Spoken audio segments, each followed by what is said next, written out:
So that's a riff. That's a riff I came up with, and I was just thinking about how there's this point in every guitar player's existence where uh, they learn how to play a riff.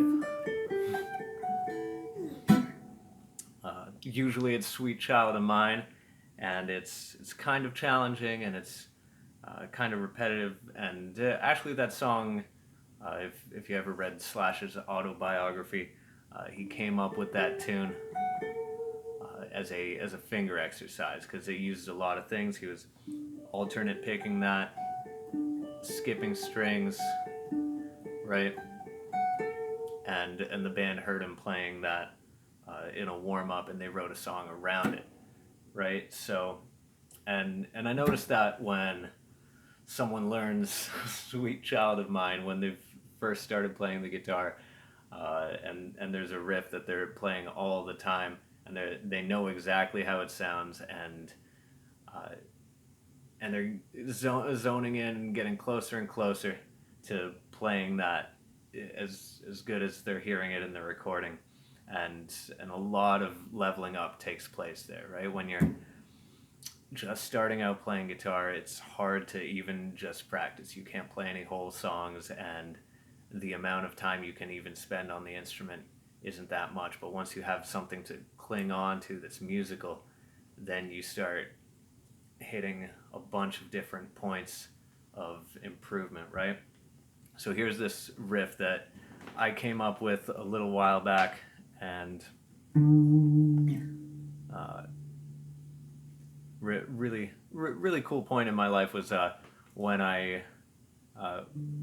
when one of my students told me that he was teaching this riff to his other friends who play guitar, and just to know that a bunch of people are playing this out there, and I think it's pretty useful.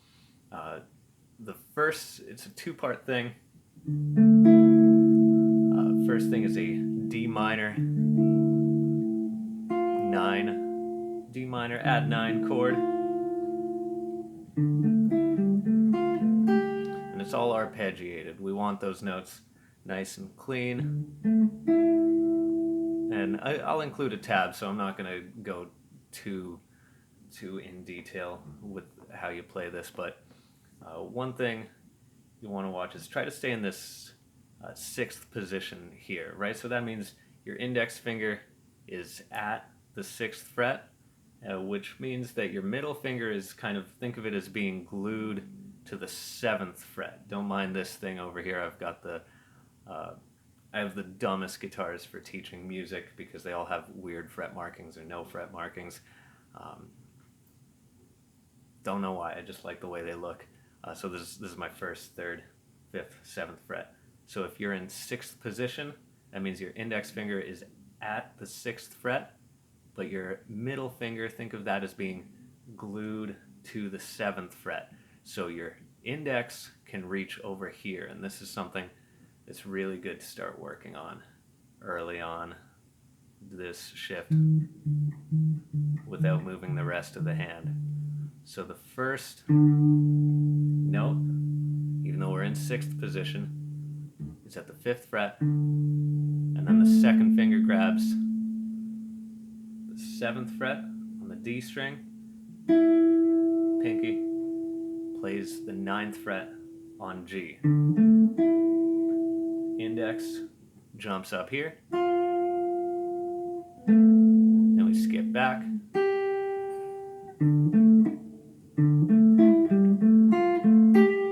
there we go.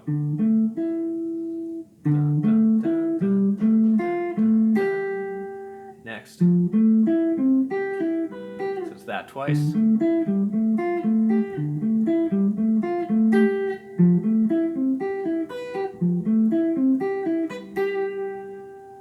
And then this.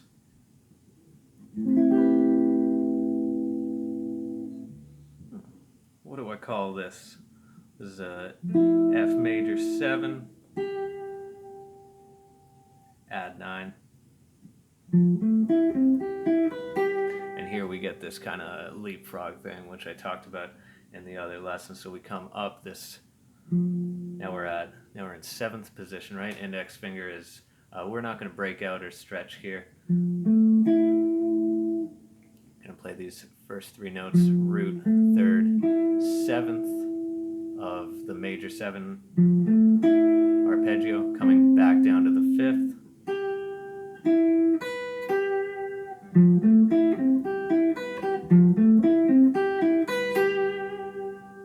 Right, so that's 8th fret on the A string, 7th on D, up to G, 9th fret, D, 10th, B, 8th, G, 9th, E, 7th, to the 8th on B.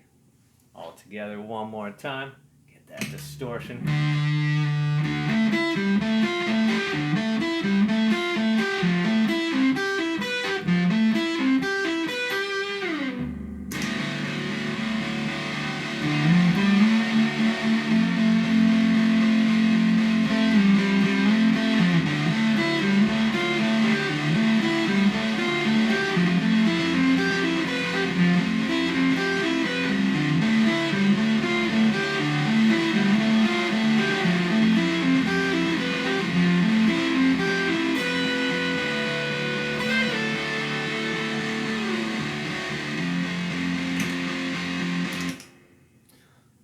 Something fun to play.